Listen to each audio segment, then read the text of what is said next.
¿Es la historia una ciencia? Esta ha sido una pregunta que ha encendido acalorados debates entre pensadores e intelectuales dedicados a la historia y la filosofía. Las razones de esta pregunta y su polémica subyacente parten de la inquietud de los intelectuales por establecer si la historia cumple o no con los requisitos para ser considerada una de las llamadas ciencias duras o exactas. Resolver tal cuestión depende de la definición de ciencia que uno acepte y de verificar si la historia cumple los requisitos de dicha definición.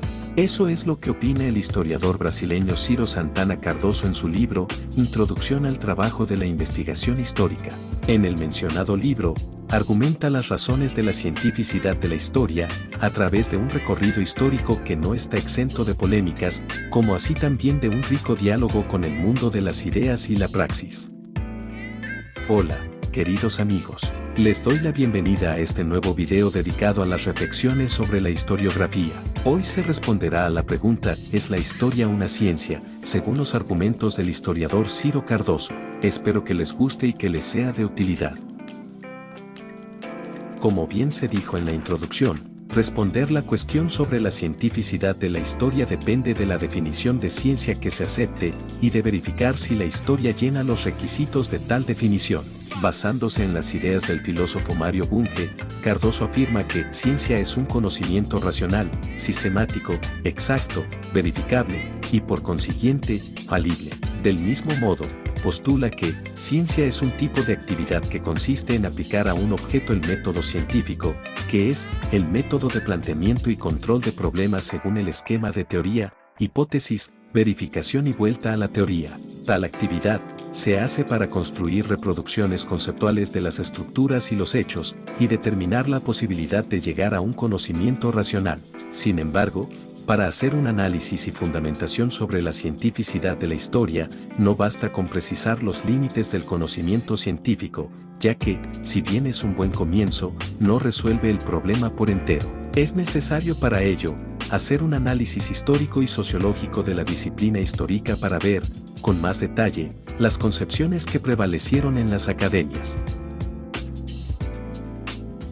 En lo que respecta a la conformación de la historia como ciencia, se distinguen tres periodos bien distinguidos. En la primera, ocurren las llamadas viejas discusiones desde fines del siglo XIX e inicios del siglo XX. Este periodo estuvo caracterizado por la vigencia del pensamiento positivista, que concebía a las ciencias a partir de dos operaciones, el establecimiento de hechos y su explicación a través de leyes. Esto era así porque desde esta corriente se entendía que los hechos se imponían por sí mismos al observador por medio de la percepción sensorial, y además porque las leyes se alcanzaban por inferencia inductiva, generalizando a partir de hechos acumulados. El teórico de este pensamiento, Auguste Comte, veía a los hechos históricos como la materia prima para interpretar la nueva ciencia llamada sociología. Tal disciplina debía descubrir los nexos causales entre hechos establecidos por los historiadores, elevando la historia a un nivel científico. Por esto, la preocupación central de los positivistas fue la acumulación de hechos establecidos según criterios rigurosos de erudición crítica, lo que se traducía en la elaboración de monografías minuciosas y la creencia del propio carácter científico y objetivo de su trabajo.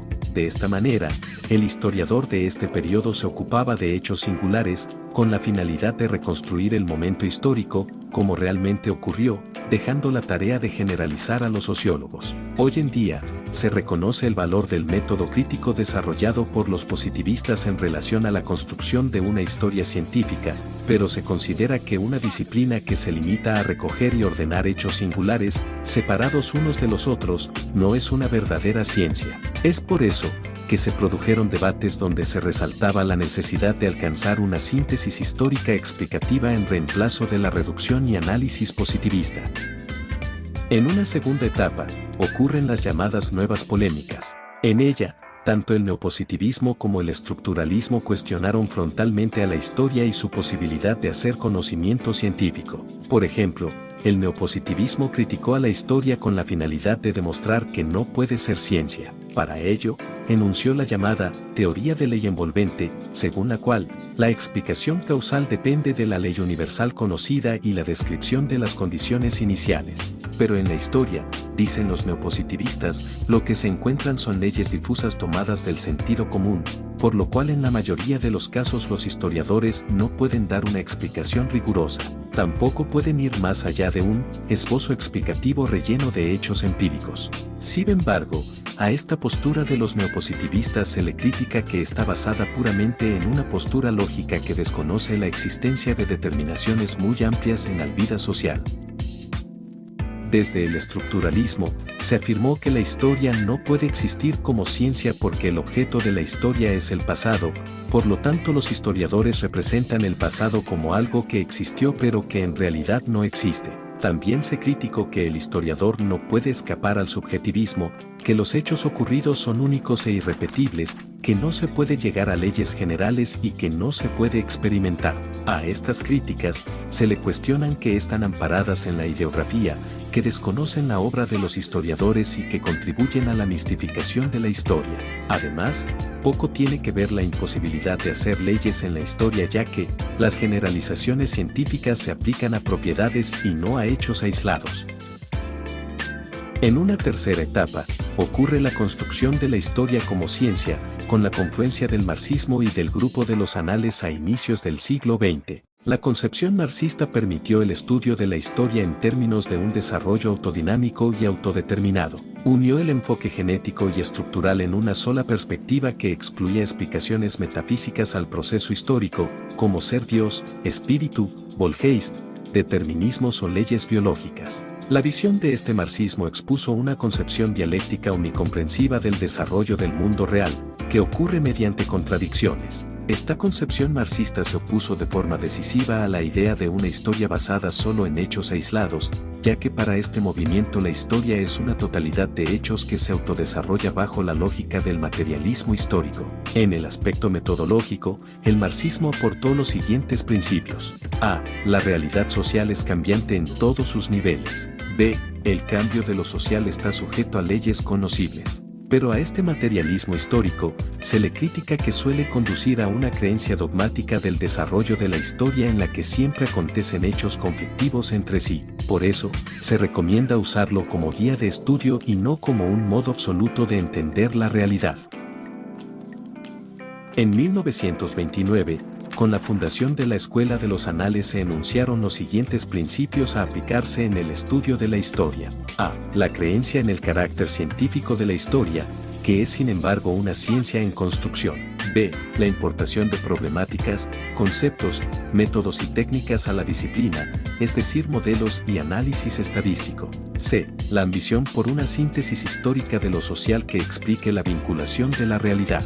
D. La apertura a aspectos colectivos, sociales y cíclicos de lo socio-histórico en lugar de un excesivo interés en individuos o personajes históricos. E. La apertura a lo concerniente a nuevas fuentes como ser la tradición oral, iconos y arqueología. D. La conciencia de la pluralidad de los niveles de la temporalidad. Corta duración de los acontecimientos, tiempo medio de las coyunturas y larga duración de las estructuras. Y F.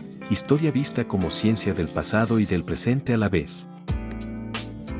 Tras realizar este recorrido temporal de la conformación de la historia, Ciro Cardoso vuelve a su pregunta inicial: ¿es la historia una ciencia? Y responde con un sí rotundo. Según él, esto es así porque no hay obstáculos epistemológicos que se opongan a la construcción de una historia científica. Y argumenta lo siguiente: A.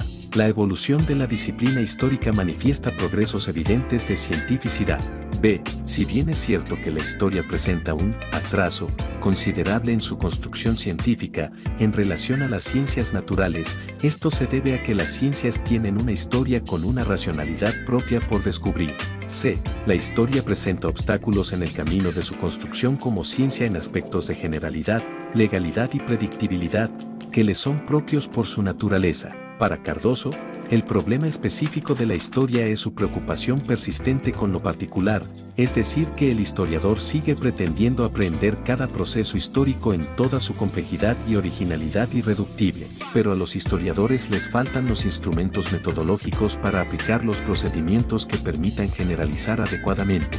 De lo que se trata es de superar lo particular, no negando su existencia sino tratando de integrarlos en la mayoría de casos a leyes o regularidades. Es de esta manera que se decidirá el rumbo y progreso de la historia científica a través de la construcción de la dialéctica de lo general y particular. Y hasta aquí llega nuestro vídeo, queridos amigos. Espero que les haya gustado y les haya sido útil. Les agradezco por quedarse hasta el final y los invito a suscribirse. Les mando un cordial saludo. Hasta la próxima.